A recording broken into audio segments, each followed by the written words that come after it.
दृष्टांत के माध्यम से अपनी बात आपके समक्ष रख रहा हूं। एक बार की बात है, एक पति पत्नी जो कि साथ में रहते थे, प्रेम से एक दूसरे के साथ में रहते थे, दोनों में आपस में काफी प्रेम था। और पति जो है धन कमाने का इच्छुक था, दिन रात पैसा पैसा पैसा, और ऐसे करते करते करते करते लगभग 5-6 साल उसको निकल गए।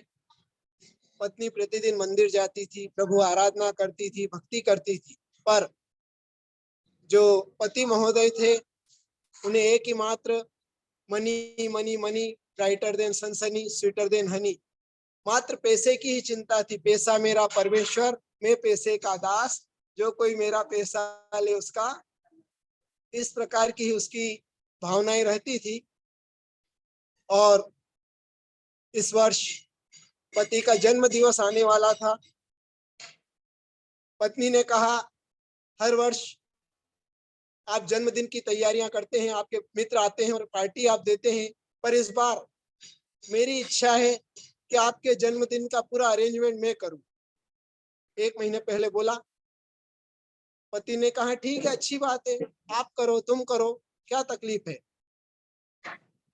और पति निश्चिंत हो गया कि इस बार अरेंजमेंट पत्नी करने वाली है, पूरी व्यवस्थाएं पत्नी देखने वाली है, इसलिए अपने को क्या करना है, इसलिए वह वापस धन कमाने में व्यस्त हो गया। दूसरी तैयारियां पत्नी। इस प्रकार से 15 दिन और निकल गए। 15 दिन निकलने के बाद पति ने पत्नी से पूछा, क्या हुआ, किस प्रकार से करना है, क्या आयोजन नियोजन तुम्हारा है, कौन सी होटल बुक की है, कहाँ पर पार्टी के लिए चलना है, किन किन लोगों को तुम बुला रही हो, सब कुछ पति ने बोल दिया। पत्नी शांत मन से सुनती रही, फिर अंत में बोलती है, आपने मेरे ऊपर जिम्मेदारी सौंपी है, इसलिए आप निश्चिंत रहो, आपके जन्मदिन में आने में अभी 15 दिन शेष है और मैं आपको बहुत अच्छी तरीके से अरेंज करने वाली हूँ, ठीक है। फिर 10 दिन और निकल गए, सिर्फ 5 दिन शेष बचे। पति से रहा नहीं गया। बिजनेस व्यापार को, दुकान को जाने के पहले फिर पत्नी से पूछा, मात्र 5 दिन शेष बचे, तुम्हारी तैयारी पूरी है ना। पत्नी मुस्कुराई, यारे अजी क्यों चिंता करते हो, मैं हूं ना, मैं सब कर लूंगी। ठीक है। इस प्रकार 3 दिन और निकल गए, मात्र 2 दिन शेष बचे। 2 दिन शेष बचे। पति के मन में आकुलता हो रही थी, व्याकुल हो रहा था कि इसने क्या तैयारी की है, अभी तक मुझको तो कुछ दिखाई नहीं दे रहा है, ना कोई समाचार है, ना कोई कार्ड छपे, ना किसी को इनविटेशन है, किस प्रकार से ये करेगी, कुछ समझ में नहीं आ रहा है। इस साल तो मेरा जन्मदिन बेकार जाने वाला है, ऐसा लगता है। पर अब क्या करे बेचारा, पत्नी के आगे किस प्रकार से बोले, किस प्रकार से कहे। तो इस प्रकार वह किस प्रकार से पत्नी से बोले, इस प्रकार उसका चल रहा था। फिर भी उससे रहा नहीं गया। 2 दिन शेष थे। रात को ऑफिस से आया और बोलता है कि क्या हुआ, कैसे करना है, कितनी बजे क्या कार्यक्रम है। तो पत्नी ने एक लिफाफा निकाला। पत्नी ने एक सुंदर सा लिफाफा निकाला और लिफाफा उनके हाथ में दिया। बोले, ये क्या है? कि यह टिकट्स है। टिकट्स है? अच्छा, इस बार तुमने जन्मदिन बाहर मनाने का सोचा है? कि हाँ, बाहर मनाने का सोचा है। पति खुश हो गया, चेहरे पर मुस्कुराहट आई और टिकट हाथ में दिए। बोले, कहाँ के टिकट है?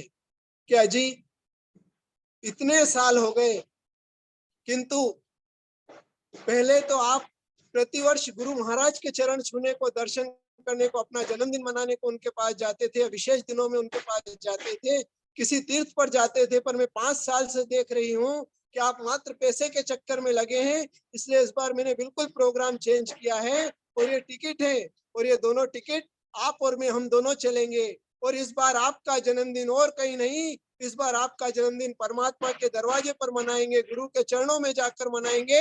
यह गिफ्ट मैं आपको देना चाहती हूँ, यह सरप्राइज मैं आपको देना चाहती हूँ। इस प्रकार से उस पत्नी ने वह टिकट उस पति के हाथ में दे दी। और पति भी सोचता रह गया कि हाँ, मैं कहाँ तो प्रतिदिन तीर्थ वंदना करता था, गुरु के पास जाता था, और मैं पैसे के चक्कर में लग गया, 99 के चक्कर में लग गया और जन्मदिन इस प्रकार मनाता रहा। यह इस प्रकार का सर्वोत्तम तोहफा है, यह सरप्राइज है। आप क्या कर रहे हैं ये सोचिए कि उस पत्नी ने तो अपने पति के लिए कर दिया, पर आप जो डिवाइस पर हैं, आप अपने सहधर्मी के लिए, अपने मित्रों के लिए, भाई बंधु के लिए किस प्रकार का जन्मदिन, किस प्रकार का त्योहार मना रहे हैं। यह हमें सोचना है, विचार करना है कि कहीं हमारा जीवन मात्र पैसे पैसे में ही नहीं निकल जाए। ध्यान रखिएगा महानुभाव,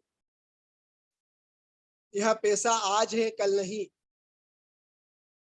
आज है कल नहीं, हो सकता है कल भी मिल जाए, परंतु यह जैन कुल बड़ा दुर्लभ है। नीतिकारों ने कहा पुनर्वित्तम पुनर्मित्रम पुनर्भार्या पुनर्मही एतत् सर्वं पुनर्लभ्य न जैन कुलम पुनः पुनः।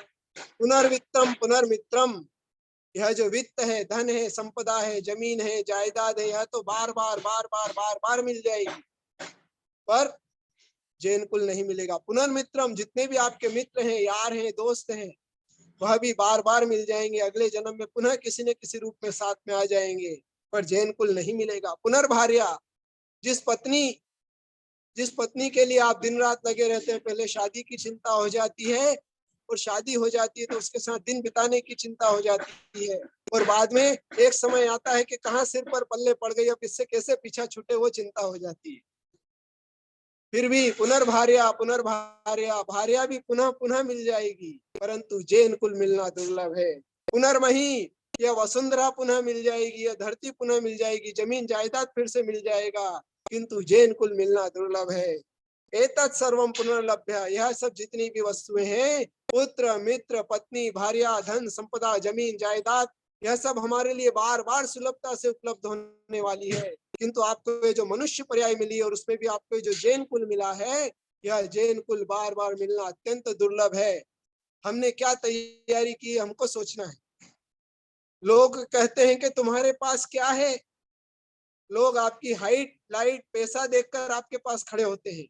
आपकी घर सुंदर सा बंगला है तो लोग उसके बाहर खड़े होकर फोटो खिंचाते हैं, सेल्फी लेते हैं, और आपको तारीफ देते हैं कि अरे कितना सुंदर बंगला तुम्हारा है। आपकी कार अगर बहुत अच्छी है तो लोग उसके बाहर खड़े होकर आपसे बात करना चाहते हैं, आपसे साथ सेल्फी लेना चाहते हैं, कहते हैं कितनी सुंदर कार है। आपकी साड़ी, आपका ड्रेस, आपका नेकलेस, आपका रहन सहन, आपका वेशभूषा, आपके आभूषण यदि सुंदर है तो लोग कहते हैं अरे वाह तुम्हारे पास क्या है। यह सब दुनिया कहती है, संसार कहता है, किंतु परमात्मा और गुरु कहते हैं कि यह सब तो तुम्हारे पास है, और तुम साथ में क्या लेकर जाने वाले हो, यह तुमने क्या सोचा। आज तक देखिए आप, सुबह उठने से लेकर रात को सोने तक और अगले दिन पुनः उठने तक, जितनी भी तैयारी हमारी है, जितना भी पुरुषार्थ हमारा है, जितनी भी मेहनत हमारी है, वह किसके लिए है? जो साथ जाने वाला है उसके लिए, या जो यहीं रह जाने वाला है उसके लिए। एक मास्टर जी ने अपने शिष्य को क्लास में खड़ा किया, टीचर ने विद्यार्थी को खड़ा किया और उससे कहा कि भाई बताओ घर की परिभाषा बताओ, घर किसे कहते हैं। वह शिष्य बड़ा चंचल था, नटखट था। उसने कहा गुरुजी अरे बहुत सरल उत्तर है, मैं बताता हूँ। बोले बताओ। कि जो घर हौसले से बनाए जाते हैं उसे हाउस कहते हैं, जो घर हौसले से बनाए जाते हैं उसे हाउस कहते हैं, और जिनके घरों में प्रतिदिन पूजा हवन होम होते हैं उसे होम कहते हैं। जिनके घरों में प्रतिदिन पूजा हवन होम होते हैं उसे होम कहते हैं। वाकई में आपका होम है, क्योंकि पूज्य गुरुदेव प्रतिदिन, आज से नहीं, कोरोना के काल के समय से प्रतिदिन आपके जूम चैनल के माध्यम से आपके घरों के अंदर प्रतिदिन जिनेंद्र भगवान का पूजन अभिषेक भक्ति आराधना संपन्न हो रही, इसलिए आपका घर होम है। प्रतिदिन हवन जहाँ होता है वह होम है, और जिन घरों में ज्यादा हवाएं होती है वह हवेली कहलाती है। जहाँ हवा हवा चलती रहती है, हवाएं उड़ती रहती है, वह हवेली कहलाती है। और जिन घरों की दीवारों के कान होते हैं उसे मकान कहते हैं। वह शिष्य क्या कह रहा है गुरु जी से, जिन घरों की दीवारों के कान होते हैं उसे मकान कहते हैं, और जिन घरों में लोन की किश्त भर भर कर, जिन घरों के लोन की किश्त भर भर कर व्यक्ति लेट जाता है उसे फ्लैट कहते हैं। जिन घरों के लोन की किश्त भर भर कर व्यक्ति लेट जाता है उसे फ्लैट कहते हैं। और जिन घरों में यह भी पता नहीं रहता है कि हमारे बगल में कौन रहता है, जिन घर वालों को यह भी पता नहीं रहता है कि हमारे बगल में कौन रहता है, उसे बंगला कहते हैं। महानुभावों, कितना ही घर बना लो, बंगला बना लो, मकान बना लो, किंतु यह सब यहीं पर रहने वाला है। हमारी तैयारी क्या?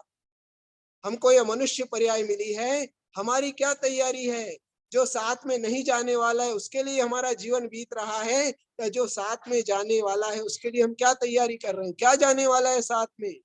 जिनेंद्र भगवान की आराधना से संचित पुण्य, आपके द्वारा जो दान दिया जाता है उससे संचित पुण्य, ध्यान रखना, दान के साथ जो आज यहाँ दान करता है उसके द्वारा ऐसी उपलब्धि होती है कि उसे अगले भाव में फिर किसी चीज की कमी नहीं होती है।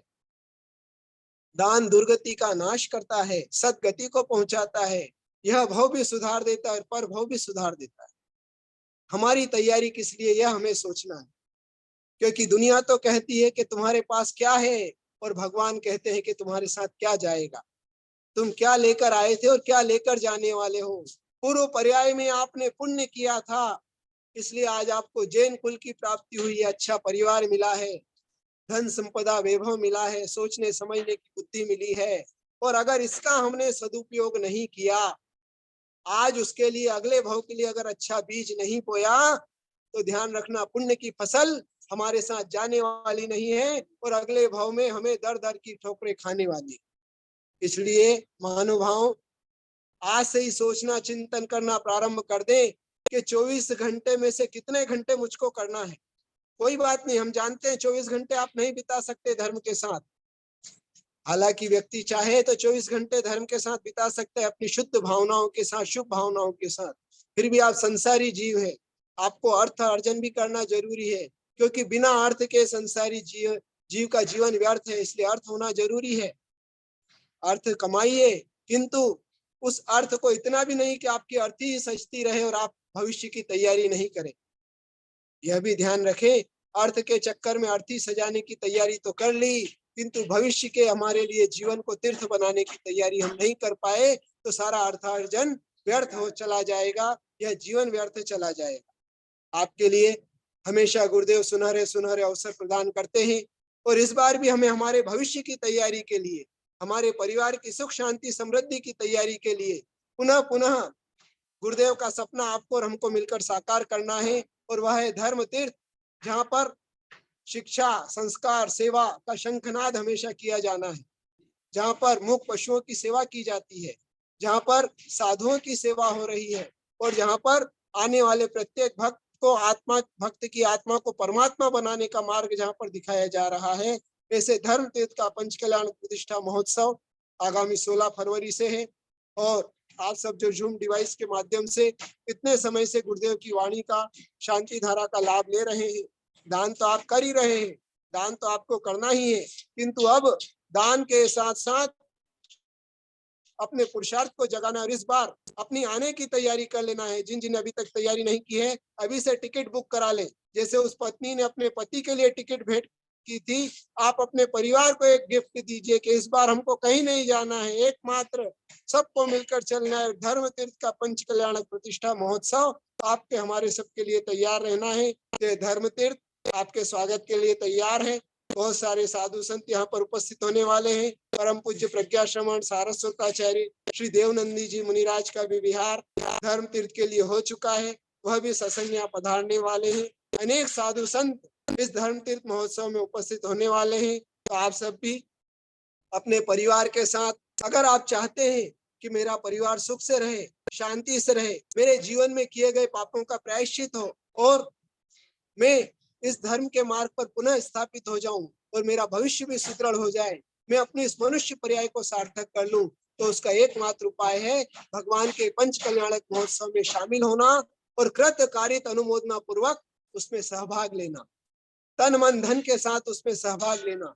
एक छोटी सी अनुमोदना, जिस प्रकार से एक छोटा सा दीप एक अंधकार भरे कमरे को प्रकाशित कर देता है, उसी प्रकार एक पंच कल्याणक प्रतिष्ठा महोत्सव में अपना शामिल होना, और उसके कार्यक्रमों की, क्योंकि ये भगवान का कल्याणक है। कल्याणक, कल्याण और कल्याण अर्थात मंगल, और अर्थात करने वाला, जो प्रत्येक प्राणी का कल्याण करने वाला, ऐसा भगवान का कल्याणक होता है।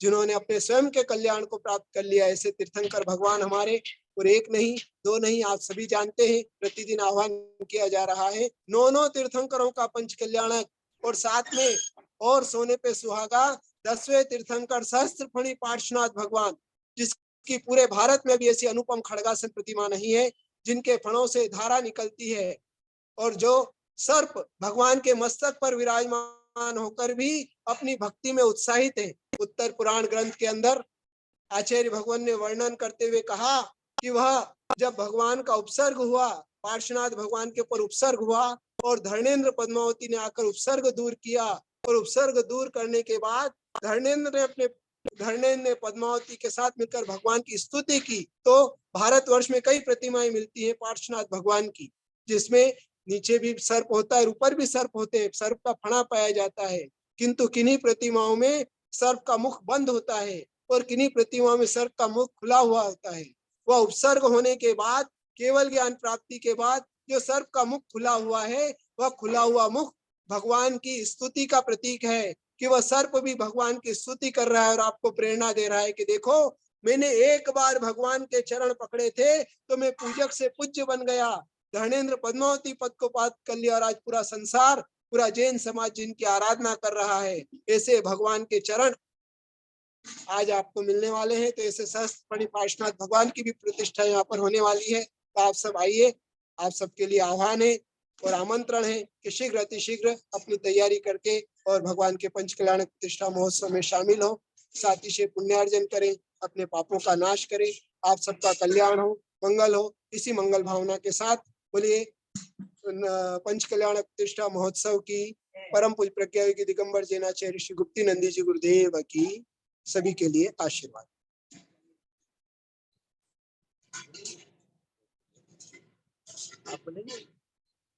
आइए, पूज्य गुरुदेव भी यहाँ विराजमान है, उनके श्री चरणों में नमन।